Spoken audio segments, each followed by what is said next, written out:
श्रृंखलाबद्ध कार्यक्रम आरजेएस लेकर आया है और हम लोग आज 31वें वेबिनार में उपस्थित हैं।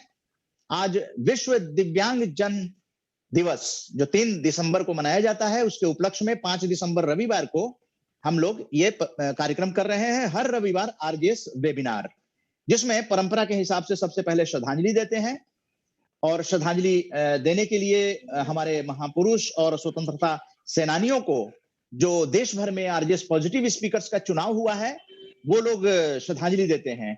और यहाँ पर बताना चाहेंगे कि हमारे जो इस पर वीडियो है 4.5 मिनट की, अलग अलग राज्यों से इन महापुरुषों पे आई है, उनको यूट्यूब पे अपलोड कर दिया गया है। मैं टेक्निकल टीम से चाहूंगा कि उनको शेयर करें और बताएं कि किस तरह से ये देखिए यूट्यूब पे आप देख रहे हैं, ये सारा जो है वो जैसे हॉकी के जादूगर ध्यानचंद जी की पुण्यतिथि पे रेणु श्रीवास्तव जी जुड़ी हुई हैं। श्रद्धांजलि हम लोग ऑलरेडी दे चुके हैं। स्क्रीन पे आप बाघा जतीन जी है, जतिन नाथ मुखर्जी जी, और आप देखिए प्रथम राष्ट्रपति राजेंद्र प्रसाद जी को श्रद्धांजलि दी जा चुकी है, यूट्यूब पे दी जा चुकी है। यानी कि हम लोगों ने वेबिनार से पहले महापुरुषों को श्रद्धांजलि दे देते हैं। और दीपा भूषण जी जुड़ी हुई हैं और तमाम लोग धीरे धीरे जुड़ते जा रहे हैं। डॉक्टर पुष्कर बाला जी जुड़ी हुई हैं। सब लोगों ने श्रद्धांजलि दिया है। इन सभी पॉजिटिव स्पीकर्स की वीडियो यूट्यूब पे अपलोड है। अब हम आमंत्रित करेंगे और सबसे पहले प्रथम राष्ट्रपति देश आजाद होने के बाद राजेंद्र प्रसाद जी, इनके बारे में श्रद्धांजलि देने के लिए हम दीपा भूषण जी जो दिल्ली से हैं उनको आमंत्रित करते हैं, जिनकी वीडियो यूट्यूब पे अपलोड हो चुकी है। ऑलरेडी यूट्यूब पे हम लोग श्रद्धांजलि दे चुके हैं, लेकिन आज लाइव वेबिनार में लाइव बोलने के लिए दीपा भूषण जी को आमंत्रित करते हैं। दीपा भूषण जी, वंदे मातरम। दीपा भूषण जी।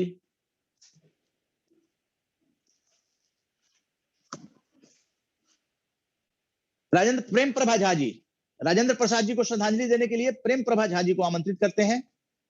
नमस्कार सर। नमस्कार। नमस्कार। वंदे मातरम।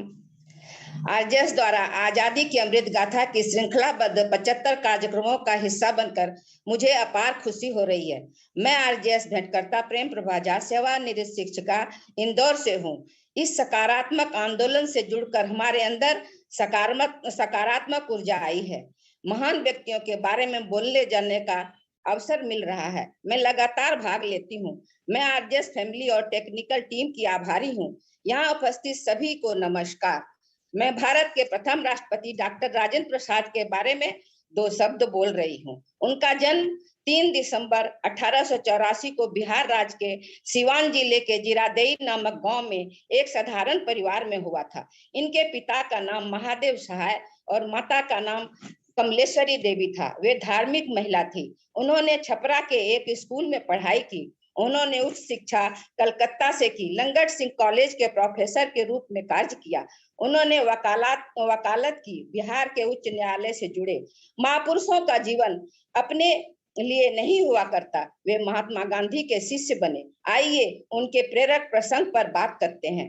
वे पढ़ाई लिखाई में अच्छे थे। उन्हें एक अच्छा स्टूडेंट माना जाता था। उनकी एग्जाम सीट को देखकर एक एग्जामिनर ने कहा था, examinee is better than examiner.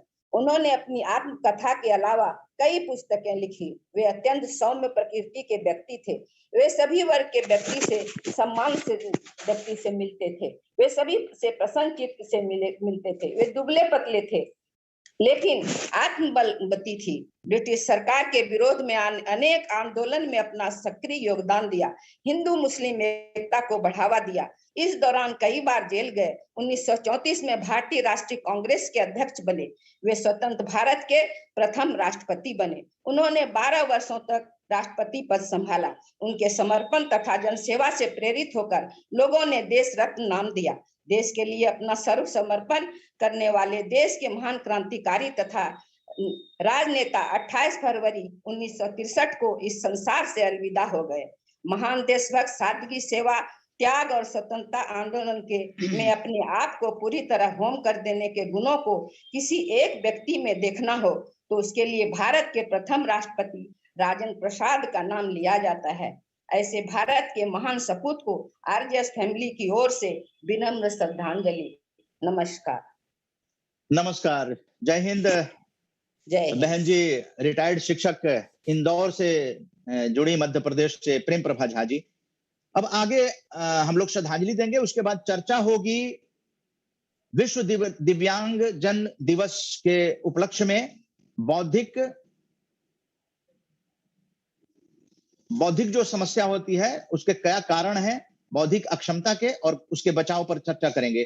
तब तक श्रद्धांजलि देने के लिए आगे हम ओम प्रकाश झुनझुनवाला जी जो प्रभारी हैं और आज कार्यक्रम के सह आयोजक हैं, आरजेएस सूचना केंद्र पटना के ओम प्रकाश झुनझुनवाला जी साधक हैं। ओम प्रकाश झुनझुनवाला जी, स्वागत है। अरविंदो घोष को श्रद्धांजलि देने के लिए आमंत्रित करता हूं। ओम प्रकाश झुनझुनवाला जी।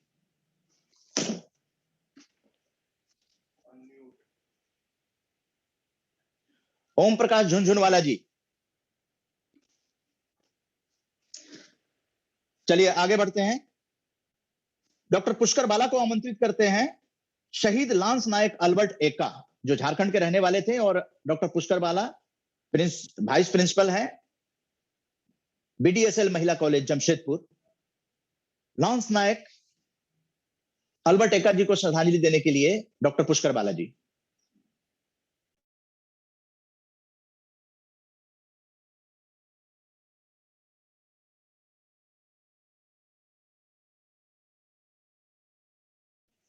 डॉक्टर पुष्कर बाला, चलिए आगे बढ़ते हैं।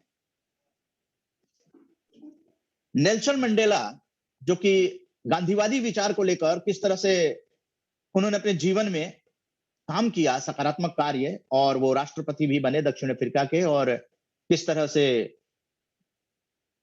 ओम प्रकाश झुनझुनवाला जी आइए, आपको आमंत्रित किया गया था, आप माइक को अनम्यूट करके फटाफट आ जाइए।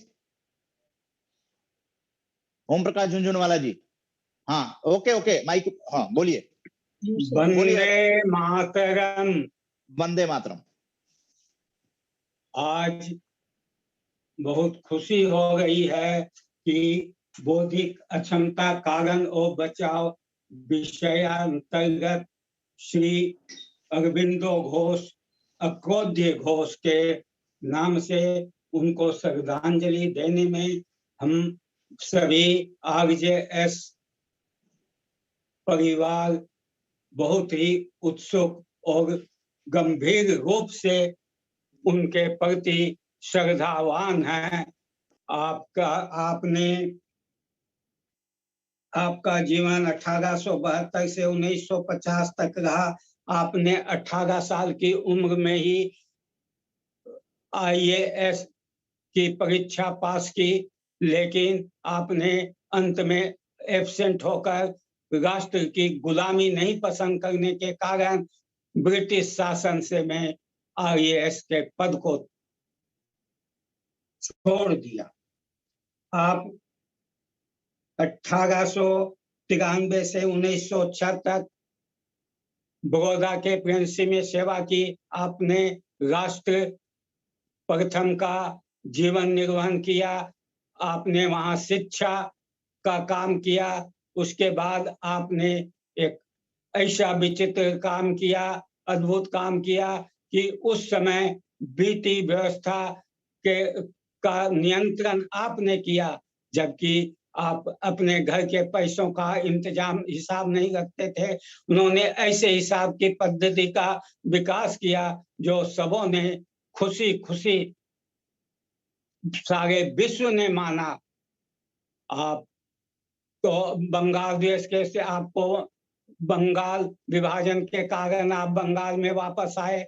यहाँ पर आपने 4 साल तक पॉलिटिकल जीवन निर्वहन किया, लेकिन आप अखंड भारत की आप आजादी चाहते थे। आपने कांग्रेस की प्रेसिडेंसी को भी त्याग दिया और एकांतवास के लिए चले गए पुंडीचेरी। वहां पर आपने अपने जीवन के 40 अमूल्य समय बिताए और आध्यात्म के क्षेत्र में गए।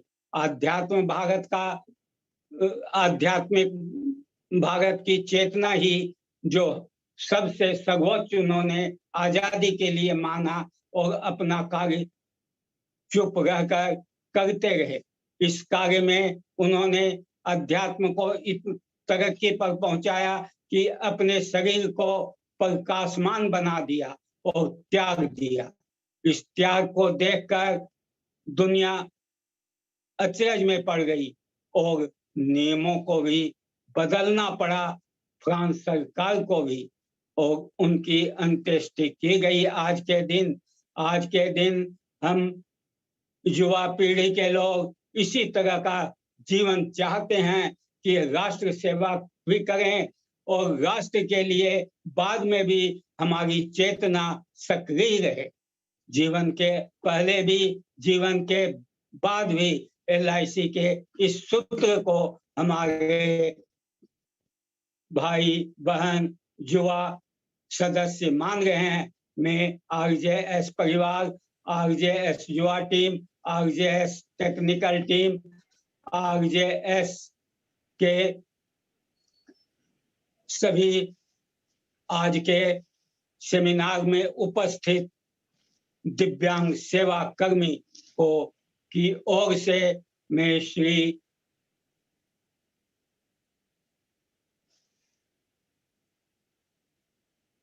धन्यवाद। धन्यवाद अरविंदो जी को। उसमें आवाज भी काम कर रही थी।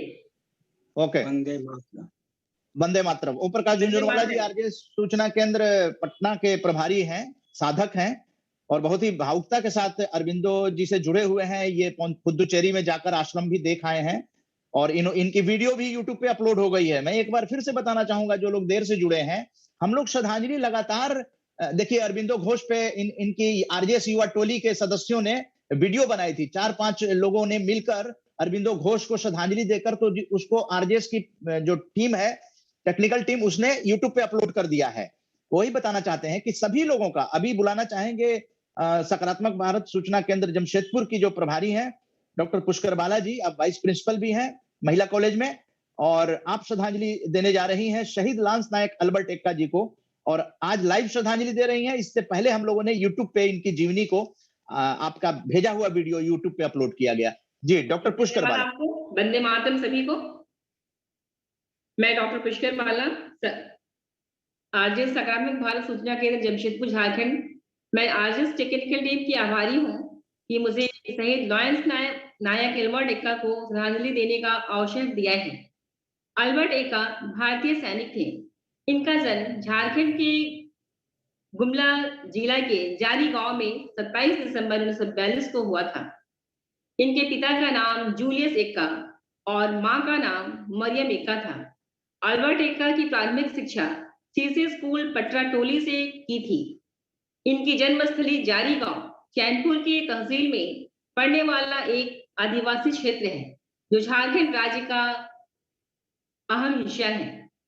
अल्बर्ट एक्का की दिली इच्छा थी फौज में जाने की, जो दिसंबर 1962 में पूरी हुई।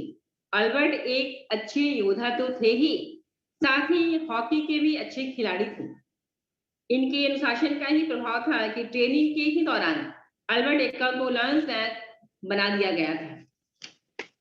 1971 के भारत पाकिस्तान युद्ध में अल्बर्ट एक्का वीरता, शौर्य और सैनिक हुनर का प्रदर्शन करते हुए अपने इकाई के सैनिकों की रक्षा करते हुए इस अभियान के समय में काफी घायल हो गए और 3 दिसंबर 1971 में इस दुनिया से विदा हो गए।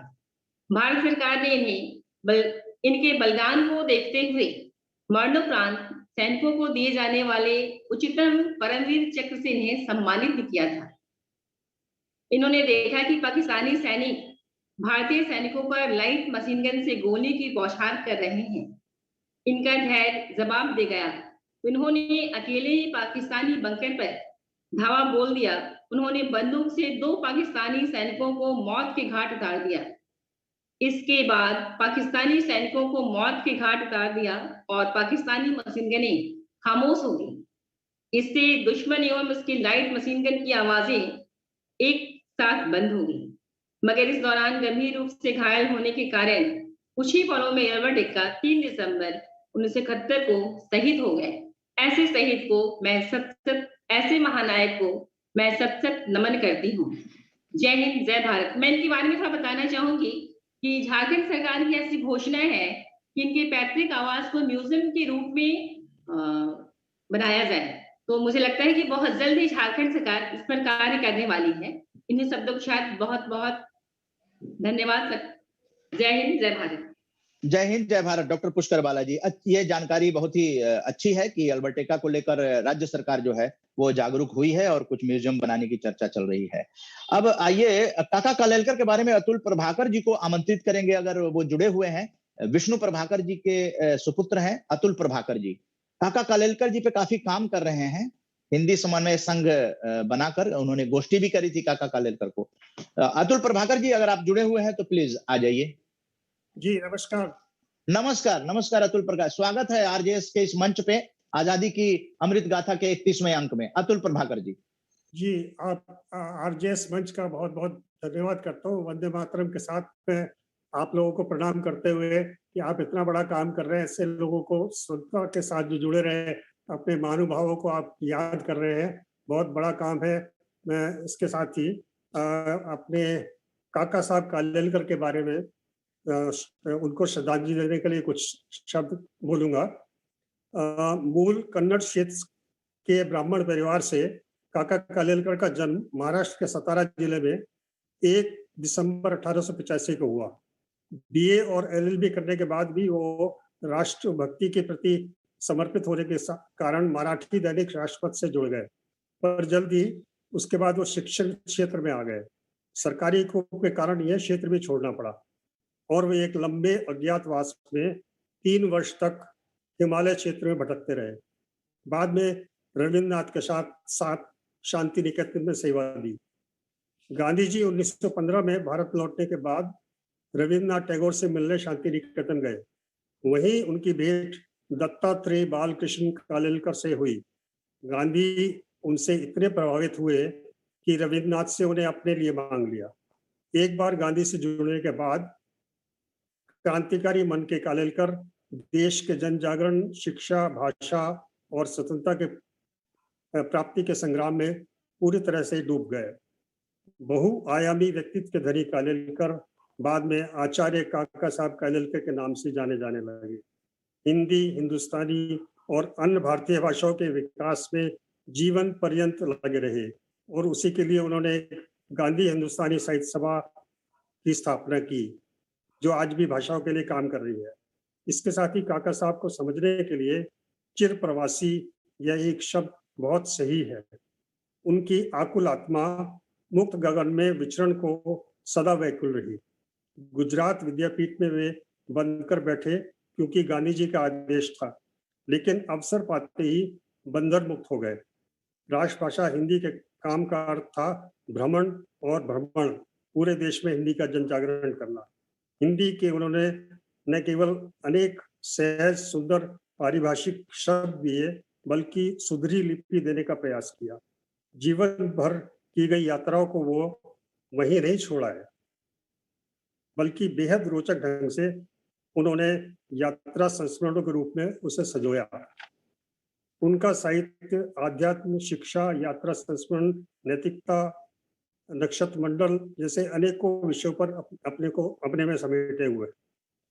उन्हें याद करते हुए उनके द्वारा संस्थापित विश्व समन्वय संघ ने 29 नवंबर जो उनका हिंदी हिसाब से जन्मदिन था, को आवासीय गोष्ठी का आयोजन किया और 1 दिसंबर जो उनका तिथि अनुसार जो जन्म था, उस दिन दूसरी संस्था गांधी हिंदुस्तानी साहित्य सभा ने एक सभा का आयोजन किया और उनको श्रद्धांजलि अर्पित की। मैं अपनी तरफ से और अपनी पूरी संस्थाओं की तरफ से काका साहब को श्रद्धांजलि अर्पित करते हुए आपका धन्यवाद करता हूं कि आपने ये अवसर हमें दिया। धन्यवाद।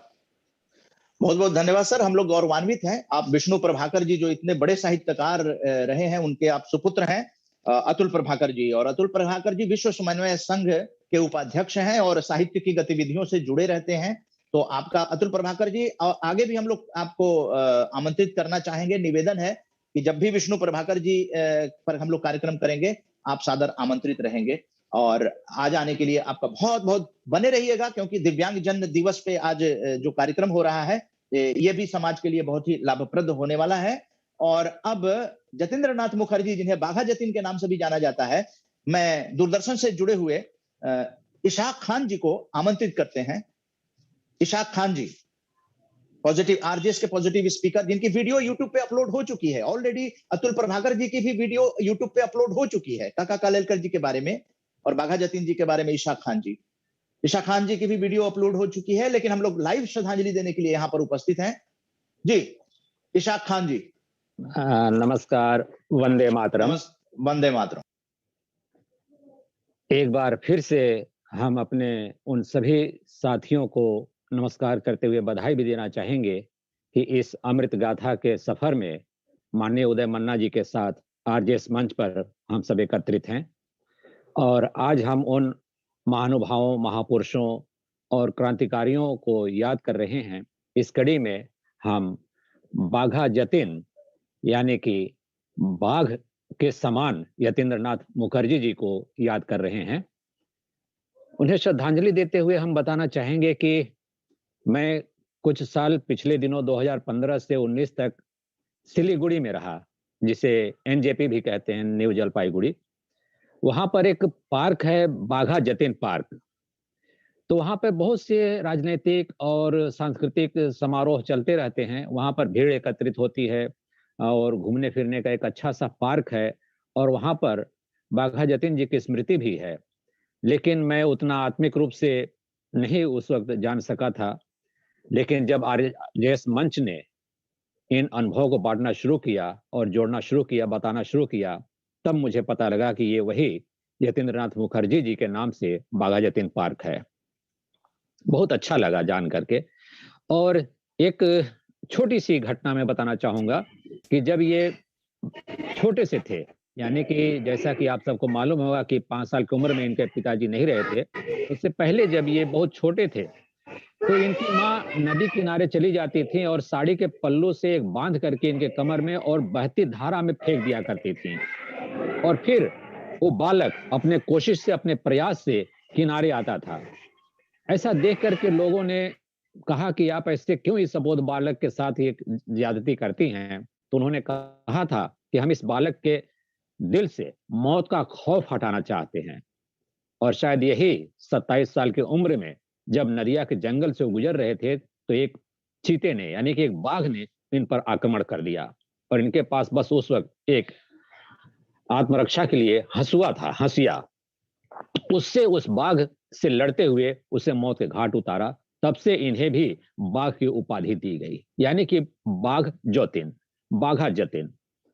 तो ये घटना बहुत बड़ी बातों को हम सबके सामने रखती है और इसी जरिए, इसी के साथ साथ हम इन्हें श्रद्धांजलि अर्पित करते हैं। और इनके बारे में बहुत कुछ जानकारियां आपको मिलती रहती हैं, मिलती रहेंगी। हम उस तरफ नहीं जाएंगे, बस श्रद्धांजलि अर्पित करते हुए हमारे जो विशेष अतिथि जुड़ते हैं इससे, उनका हम हार्दिक स्वागत करते हैं। उनकी बातें हम सुनने की कोशिश करेंगे और पिछले कार्यक्रमों में भी हम सुनते रहे हैं, काफी प्रेरक बातें उन्हें के द्वारा हम सब सुनते हैं। एक बार फिर से आप सबको बधाई और बाघा जतिन जी को श्रद्धांजलि अर्पित करते हुए हम आगे बढ़ते हैं। एक बार फिर से आप सबको नमस्कार, जय हिंद, वंदे मातरम। माननीय उदय मन्ना जी। नमस्कार इशाक खान साहब, आप दूरदर्शन से जुड़े हैं और आज पॉजिटिव स्पीकर के रूप में बाघा जतिन, जिन्हें जतीन्द्र नाथ मुखर्जी स्वतंत्रता सेनानी को श्रद्धांजलि दी आरजेएस फैमिली की ओर से। अब आइए कुसुम प्रसाद जी भी आकाशवाणी से जुड़ी हुई हैं और नेल्सन मंडेला को जानते होंगे आप, जो कि दक्षिण अफ्रीका के पूर्व राष्ट्रपति रहे। क्या संघर्ष रहा। कुसुम प्रसाद जी को आमंत्रित करते हैं पॉजिटिव स्पीकर के रूप में। नेल्सन मंडेला पर इनकी भेजी गई वीडियो यूट्यूब पे आरजेएस पॉजिटिव मीडिया ने अपलोड कर दिया है। तो हम लोग श्रद्धांजलि यूट्यूब पे तो ऑलरेडी दे चुके हैं, ये लाइव श्रद्धांजलि कुसुम प्रसाद जी को आमंत्रित करते हैं।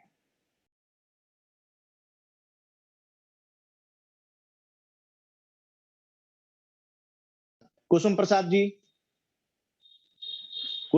जी, माइक को अनम्यूट करके आ जाइए।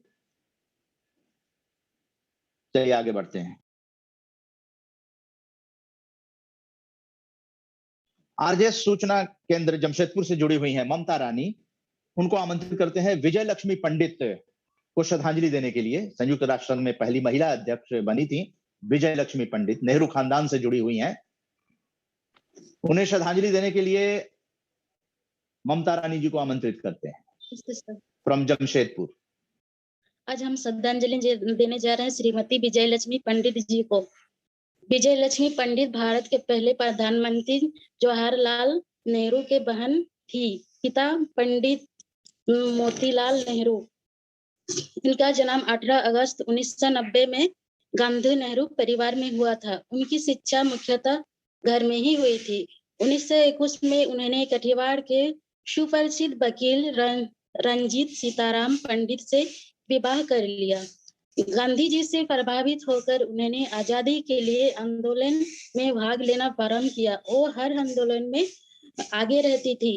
वो कई बार आंदोलन के चलते जेल भी गई, फिर छुट्टी, फिर आंदोलन में अपना योगदान देती थी। विजय लक्ष्मी पंडित जी ब्रिटिश राज के समय कैबिनेट मंत्री बनने वाली प्रथम महिला के रूप में जानी गई। 1937 में वो संयुक्त प्रांत की प्रांतीय विधानसभा के लिए निर्वाचित हुई और स्थानीय शासन और सार्वजनिक संस्था मंत्री के पद पर नियुक्त की गई। 1940 से 1942 तक वे ऑल इंडिया वीमेंस कॉन्फ्रेंस में अध्यक्ष के पद पर भी रही। 1946 से 1950 तक भारतीय संविधान सभा के सदस्य चुनी गई। 1953 में संयुक्त राष्ट्र महासभा की उपाध्यक्ष बनने वाली विश्व की वो प्रथम महिला थी। वे राज्यपाल और राजदूत जैसे कई महत्वपूर्ण पदों पर रही। उन्होंने इंदिरा गांधी द्वारा लागू आपातकालीन का विरोध किया और जनता दल में शामिल हो गई। उनकी निधन 1 दिसंबर 1990 को देहरादून के उत्तरी प्रांत में उनकी निधन हो गई। इस तरह श्रीमती विजय लक्ष्मी पंडित जी ने भारतीय स्वतंत्रता संग्राम में अपना मुख्य योगदान दिया। धन्यवाद। जय हिंद, जय भारत। धन्यवाद ममता रानी जी फ्रॉम जमशेदपुर, झारखंड। आप सब जुड़ रही हैं और विजय लक्ष्मी जैसे अन्य महापुरुष और जो स्वतंत्रता सेनानी हैं उन लोगों की चर्चा कर रहे हैं। तो इस तरह से सकारात्मक भारत आंदोलन को इस तरह समर्थन देने के लिए आपका धन्यवाद। कुसुम प्रसाद अगर जुड़ चुकी हैं तो नेल्सन मंडेला जी को श्रद्धांजलि देने के लिए एक बार फिर से आमंत्रित करते हैं। कुसुम प्रसाद जी, कुसुम बहन जी अगर जुड़ चुकी हैं तो आप आ जाइए नेल्सन मंडेला को श्रद्धांजलि देने के लिए।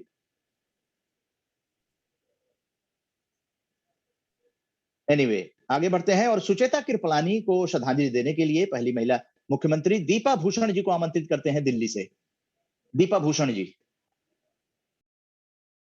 नमस्कार।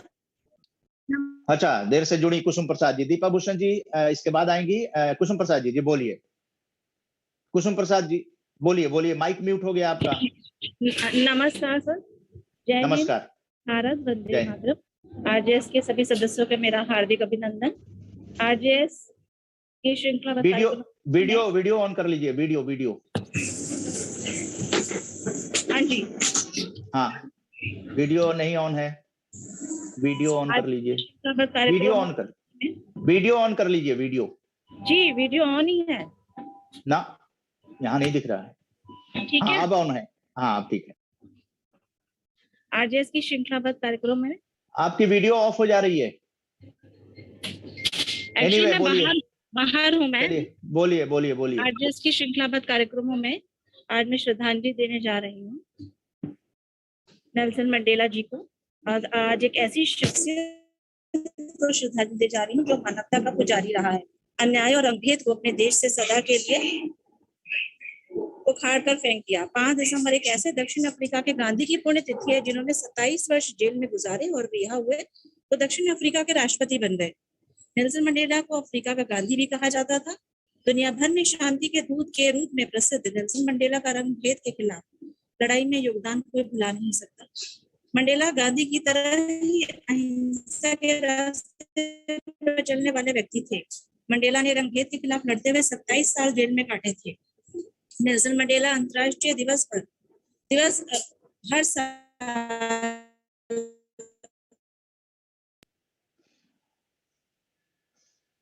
चलिए, नेटवर्क में कोई प्रॉब्लम है। आइए आगे बढ़ते हैं। और कुसुम प्रसाद जी आपका धन्यवाद। यूट्यूब पे अपलोड नेल्सन मंडेला पे आरजेएस पॉजिटिव मीडिया के यूट्यूब पे आप लोग सुन सकते हैं। अब दीपा भूषण जी को आमंत्रित करते हैं सुचेता कृपलानी जी को श्रद्धांजलि देने के लिए। दीपा भूषण जी, दीपा भूषण जी, दीपा भूषण जी अगर सुन रही हैं, समय बहुत कम है, आप आ जाइए। दीपा भूषण जी, दीपा भूषण जी सर, मैं तो काफी देर से इंतजार कर रही हूँ। हाँ, अब मैं शुरू करती हूँ कि घड़ियां खत्म हो गई। हाँ, क्योंकि अमृत गाथा की आज के इस अंक में आरजीएस परिवार की ओर से अतिथिगण, साथी वेबिनार से जुड़े सभी को मेरा दीपा भूषण का सादर नमस्कार, अभिनंदन। हमारे देश में महापुरुषों, वीरांगनाओं की कमी नहीं है और उन सभी पर हमें नाज है, और इनमें ही से एक महत्वपूर्ण नाम है सुचेता कृपलानी। आज हम उन्हें आरजीएस परिवार की ओर से श्रद्धांजलि देंगे और इनके जीवन के कुछ पहलुओं को जानेंगे। मैं हूँ हनुमान और भारत देश मेरा नाम है, देख लो छाती चीर कर दिल में हिंदुस्तान है। ये शब्द कहने वाली श्रीमती सुचेता कृपलानी दुर्लभ साहस और चरित्र की एक भारतीय स्वतंत्रता सेनानी एवं राजनीतिज्ञ थी। इनमें बुद्धिमत्ता, जुझारूपन और सूझबूझ कूट कूट कर भरी थी। इनका जन्म 25 जून 1908 को हरियाणा के अंबाला में एक बंगाली ब्राह्मण परिवार में हुआ था। इनका वास्तविक नाम सुचेता मजूमदार था। विवाहोपरांत इनका नाम सुचेता कृपलानी पड़ा। इन्होंने अपनी शिक्षा इंद्रप्रस्थ कॉलेज और सेंट स्टीफन कॉलेज दिल्ली से पूर्ण की। शिक्षा पूर्ण होने के बाद बनारस हिंदू यूनिवर्सिटी में अध्यापिका के रूप में भी कार्य किया। 1936 में इनका विवाह जेबी कृपलानी से हुआ। ये महात्मा गांधी के विचारों से काफी प्रभावित थी। आजादी के लिए लड़े गए कई आंदोलनों में इन्होंने महत्वपूर्ण योगदान दिया। भारत छोड़ो आंदोलन का भी ये अहम हिस्सा रही। अरुणा आसफ अली और उषा राय के साथ कई आंदोलनों में शामिल हुई। श्रीमती सुचेता कृपलानी जी 2 अक्टूबर 1963 को उत्तर प्रदेश की मुख्यमंत्री बनने के साथ देश की पहली महिला मुख्यमंत्री बनी और इस पद पर 13 मार्च 1967 तक आसीन रही और एक कुशल प्रशासक का सबको उन्होंने बताया कि वो कितनी कुशल प्रशासक थी।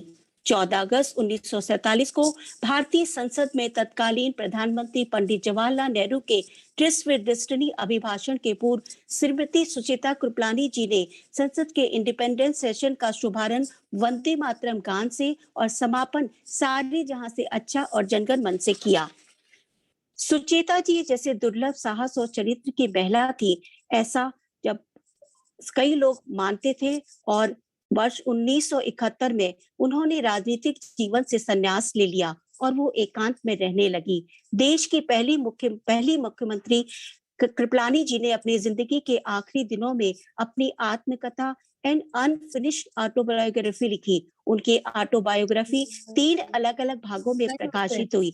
1 दिसंबर 1974 में हार्ट अटैक के कारण उनका निधन हो गया। स्वतंत्रता आंदोलन में श्रीमती सुचेता कृपलानी के योगदान को हमेशा याद किया जाएगा। उनके शोक संदेश में श्रीमती इंदिरा गांधी ने कहा कि सुचेता जी ऐसे दुर्लभ साहस और चरित्र की महिला थी जिनसे भारतीय महिलाओं को सम्मान मिलता है। मेरा सौभाग्य है और मैं उदय मन्ना जी का एवं आरजेएस टीम का धन्यवाद करना चाहूंगी जिसने मुझे आज इस कार्यक्रम से जुड़ने का अवसर दिया और पहले भी दिया। आरजेएस परिवार की ओर से एवं समस्त देशवासियों की ओर से वीरांगना सुचेता कृपलानी को शत-शत नमन एवं विनम्र श्रद्धांजलि। जय हिंद, जय भारत, वंदे मातरम। वंदे मातरम, जय हिंद, जय भारत। बहन जी दीपा भूषण जी दिल्ली से जुड़ी हुई थी। और अब आइए फर्स्ट पार्ट श्रद्धांजलि का खत्म हो रहा है। बाकी लास्ट में हम लोग श्रद्धांजलि कार्यक्रम के अंत में एक बार फिर से श्रद्धांजलि देंगे कुछ महापुरुषों को। रेणु श्रीवास्तव जी जो कि सामाजिक कार्यकर्ता हैं और जयपुर राजस्थान से जुड़ी हुई हैं, आरजेएस फैमिली की ओर से श्रद्धांजलि देने के लिए रेणु श्रीवास्तव जी को आमंत्रित करते हैं।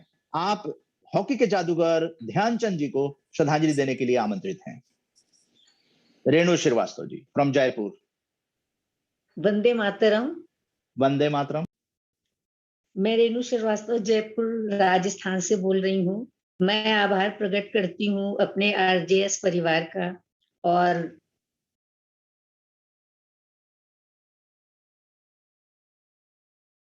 म्यूट हो गई हैं रेणु जी।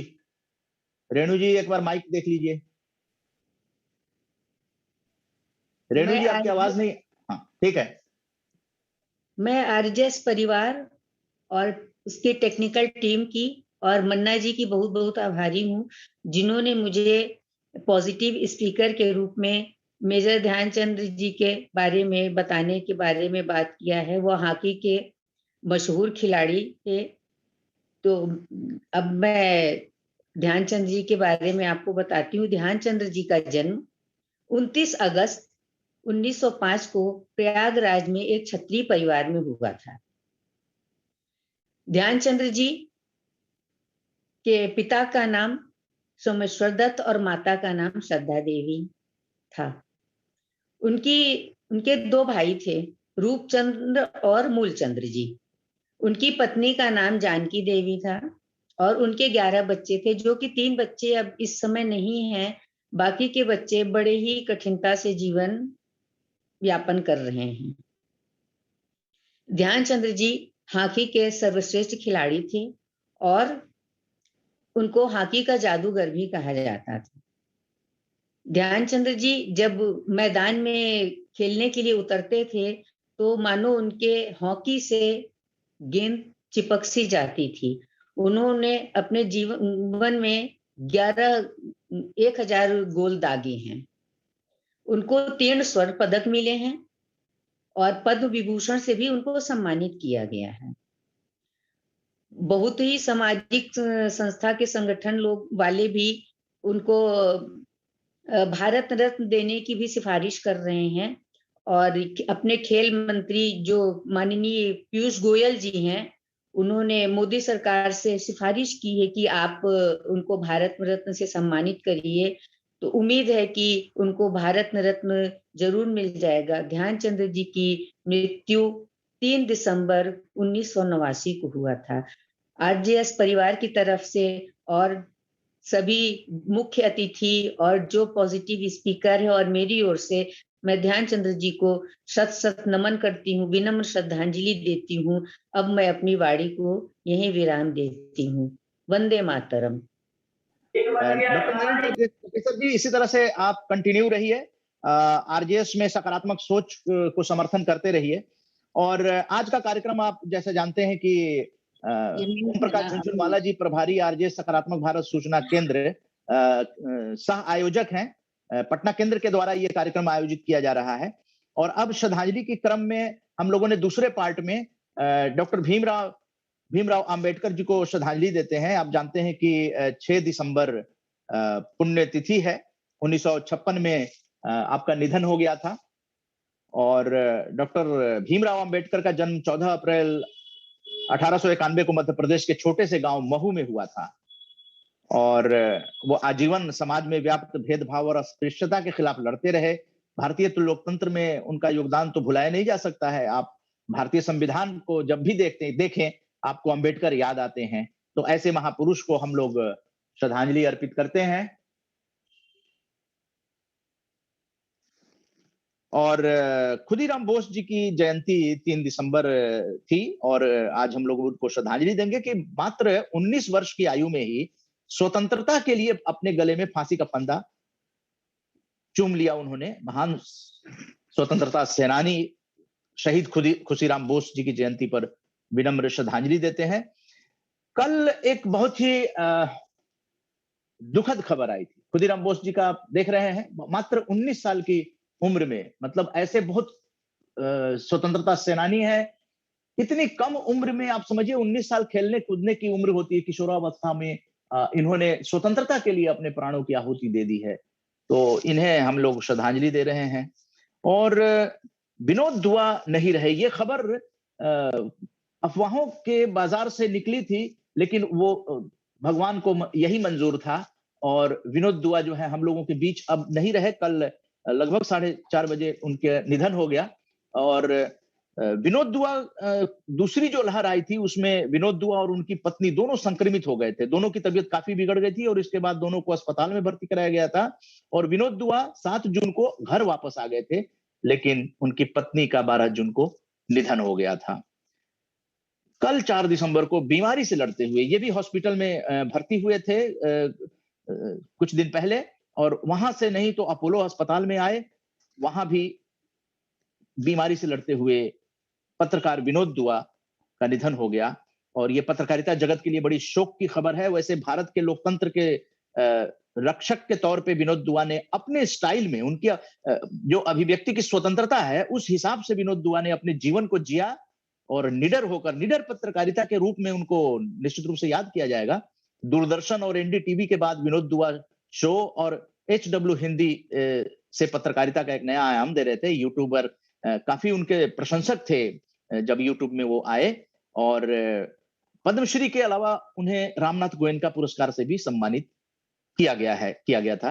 तो विनोद दुआ नहीं रहे, ये पत्रकारिता जगत के लिए एक अपूरणीय क्षति मानी जा सकती है, क्योंकि विनोद दुआ ने एक नया आयाम दिया था पत्रकारिता को। और आज की पीढ़ी पता नहीं विनोद दुआ को कितना जानती है, किस रूप में उन्हें पहचानती है, लेकिन फिर भी आने वाले दिनों में कभी ना कभी जब इतिहास पत्रकारिता के इस दौर का लिखा जाएगा तो विनोद दुआ को जरूर याद किया जाएगा, क्योंकि इतनी निडर पत्रकारिता और सत्ता से टकराने की हिम्मत जो पत्रकारों में होनी चाहिए वो विनोद दुआ में दिखती है। और कोरोना ने उनकी जान ले ली, लेकिन उनकी विचार और जो आकर्षक उनके व्यक्तित्व थे, वो अपना प्रेजेंटेशन जिस तरह से देते थे, वो पत्रकार अपने को नहीं कहते थे, लेकिन वो पत्रकारिता के सारे आयाम जो होते हैं, तथ्य और सत्य आधारित पत्रकारिता, उसकी जीता जागता मिसाल थे। तो विनोद दुआ को आरजेएस पॉजिटिव मीडिया और आरजेएस वाणी की तरफ से इस आरजेएस वेबिनार में, आजादी की अमृत गाथा में भी हम लोग श्रद्धांजलि देते हैं। और अब विधिवत श्रद्धांजलि देने के लिए धन्यवाद ज्ञापन करके श्रद्धांजलि का कार्यक्रम अब संपन्न होता है। अब सभी अतिथियों का धन्यवाद देने के लिए आरजेएस ऑब्जर्वर दीप माथुर जी को आमंत्रित करना चाहेंगे, और इसी के साथ कार्यक्रम संपन्न हो जाएगा। दीप माथुर जी।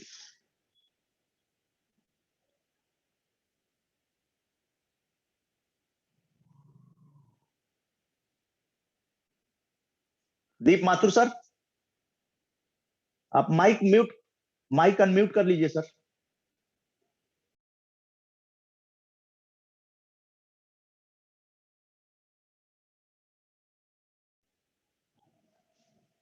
हेलो, दीप माथुर सर हैं?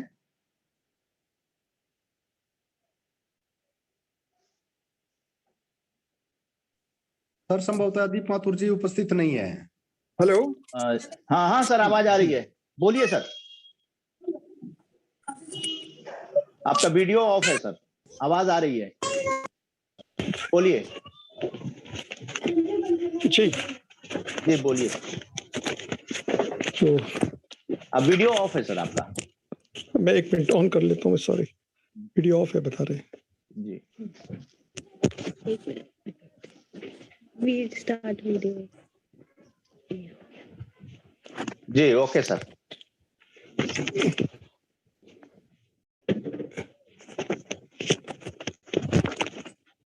जी हेलो जी, आपके हेलो आवाज आ रही है जी।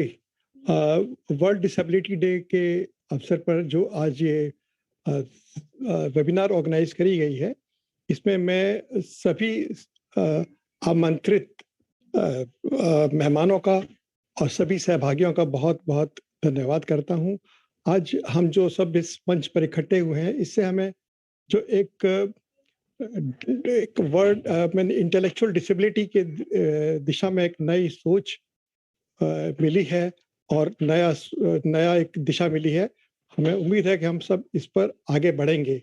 सबसे पहले मैं अपने चीफ स्पीकर संगीता जी का धन्यवाद करना चाहूँगा। उन्होंने कोऑर्डिनेटर हैं, उनका बहुत रिच एक्सपीरियंस है, कोऑर्डिनेटर एंड प्रोजेक्ट ऑफिसर हैं मनोविकास चैरिटेबल सोसाइटी की। उन्होंने बहुत अच्छी हमको जानकारी दी। इसके साथ ही साथ हमारे chief guest doctor AD Paswan ji, जो department of social justice and empowerment government of Haryana से हैं, उन्होंने बहुत अच्छी हमको जानकारी दी। और एक उन्होंने जो हमको बताया कि इसमें क्या क्या उनको फैसिलिटीज अवेलेबल हैं हमारे, क्या क्या इससे हमें बहुत लाभ हुआ। इसके अलावा जो आज प्रेसिडेंशियल एड्रेस था श्री भुवन कुमार जी का, वो बहुत ही लाभदायक रहा। वो assistant director social security, directorate of social security cell, social welfare department Begusarai से संबंधित हैं।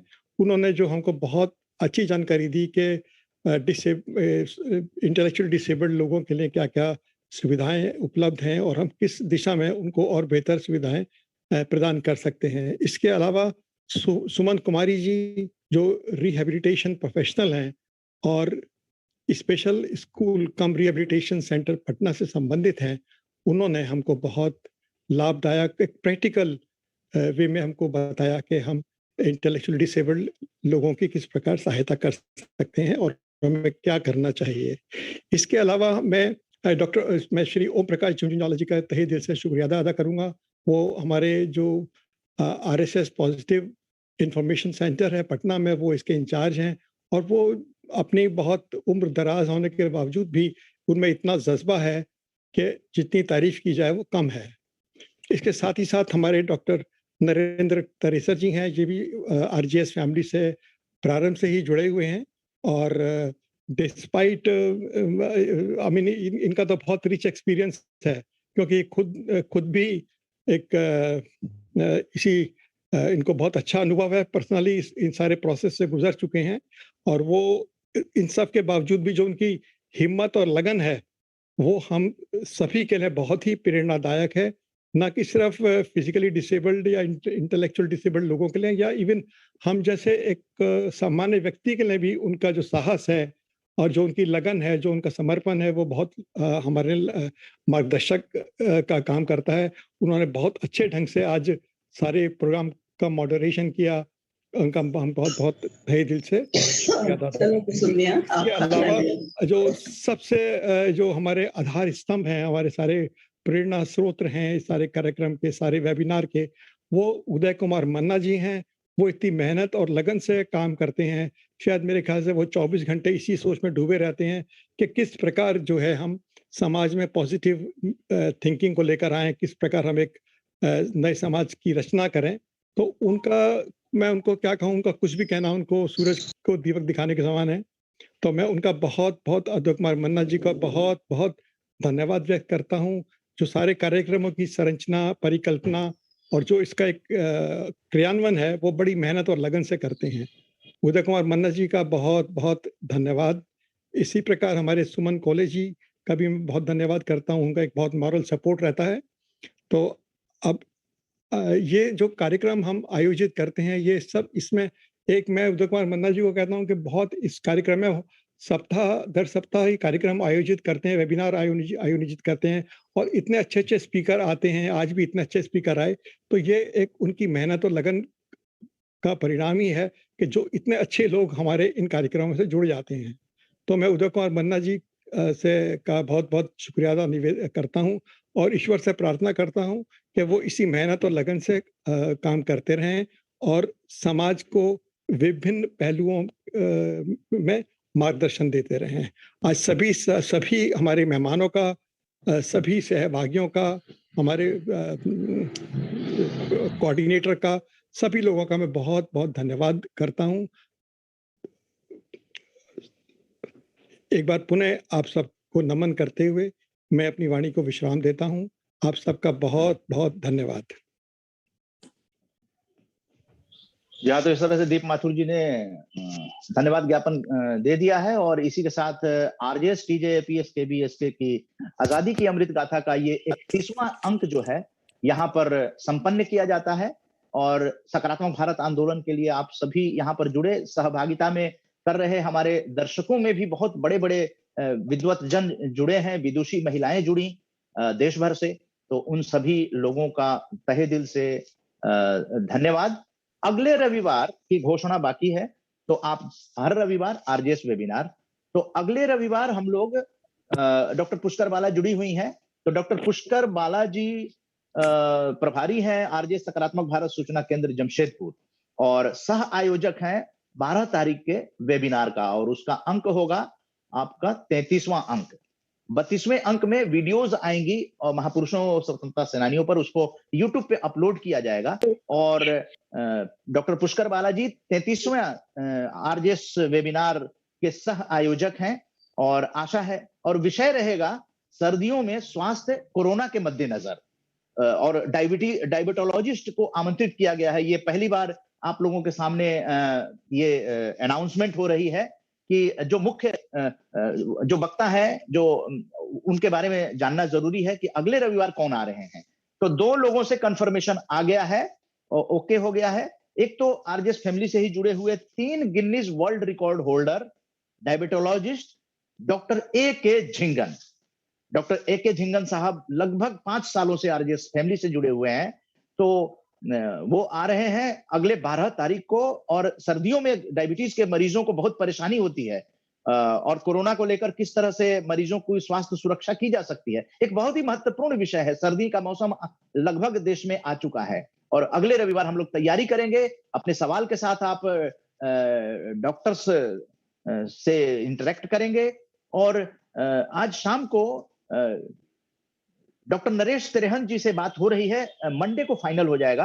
अगर डॉक्टर नरेश, देश के जाने माने हृदय रोग विशेषज्ञ डॉक्टर नरेश त्रेहन देश के टॉप मोस्ट डॉक्टरों में आते हैं हृदय रोग में, वो मंडे को फाइनल हो जाएगा। तो वो आएंगे, मुख्य अतिथि के रूप में उनको आमंत्रित किया जा रहा है। उनसे बात हुई है और फाइनली आपको मंडे को सूचना उसकी मिल जाएगी। इसके अलावा आरजेएस फैमिली की ही पॉजिटिव स्पीकर को इस बार पहली बार एक मौका दिया जा रहा है। जैसे सुमन कुमारी जी पहले भी पॉजिटिव स्पीकर थी, आरजेएस फैमिली से 2 साल से जुड़ी हुई हैं और आज हम लोगों के बीच स्पीकर के रूप में आई हैं। इसी तरह से स्पीकर के रूप में 12 तारीख को आएंगी मेजर डॉक्टर प्राची गर्ग, जिनको आपने सुना होगा महापुरुषों के बारे में, जो आरजेएस फैमिली की तरफ से श्रद्धांजलि दी जाती है।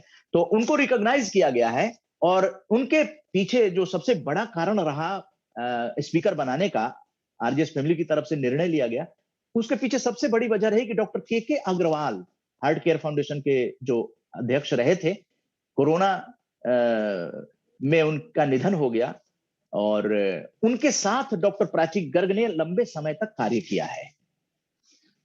तो कोरोना के बारे में भी हम लोग चर्चा करेंगे और इसलिए मेजर डॉक्टर प्राची गर्ग जी को एक स्पीकर के तौर पे अगले आरजेएस वेबिनार रविवार को आमंत्रित किया गया है। तो ये 2 नाम फाइनल हो गए हैं और तैयारी चल रही है और महापुरुषों को भी का भी नाम डिस्प्ले हो गया है पॉजिटिव स्पीकर के लिए। आप लोग महापुरुषों के बारे में, स्वतंत्रता सेनानियों के बारे में अपनी वीडियो 9 दिसंबर तक भेज दें, ताकि पॉजिटिव स्पीकर्स का फोटो जो है हम लोग आगे डिस्प्ले करें कि देश के ये पॉजिटिव स्पीकर हैं जो लोग देश के लिए काम कर रहे हैं। तो ज्यादा समय न लेते हुए हम लोग का प्रोग्राम लंबा होता जा रहा है। यहाँ पर हम अपनी वाणी को विराम देंगे और तहे दिल से हार्दिक शुक्रिया, आभार व्यक्त करेंगे।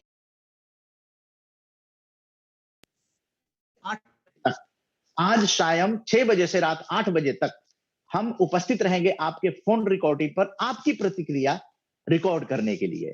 तो याद रखिएगा, आपके मन में जो भी इस वेबिनार को लेकर सवाल हो वो आप शेयर कर सकते हैं। वो सभी आरजेएस फैमिली तक उसे शेयर किया जाएगा। जो लोग नहीं जुड़े हैं आपकी प्रतिक्रिया से वो भी जागरूक होंगे। यही आरजेएस का एक नया मुहिम है कि वेबिनार की प्रतिक्रिया के लिए राष्ट्रीय संयोजक उदय मन्ना 6 बजे से लेकर शाम 6 बजे से रात 8 बजे तक उपस्थित रहेंगे। एनी टाइम आप फोन कर सकते हैं, जहां भी रहें। आपको लगता है कि कुछ बातें बतानी है, वेबिनार पर प्रतिक्रिया देनी है, तो हम आपका स्वागत करेंगे। इसी के साथ आज जो आजादी की अमृत गाथा का ये जो 31वां अंक है, इसको संपन्न किया जाता है तहे दिल से आभार के साथ। जय हिंद, जय भारत। Recording stopped.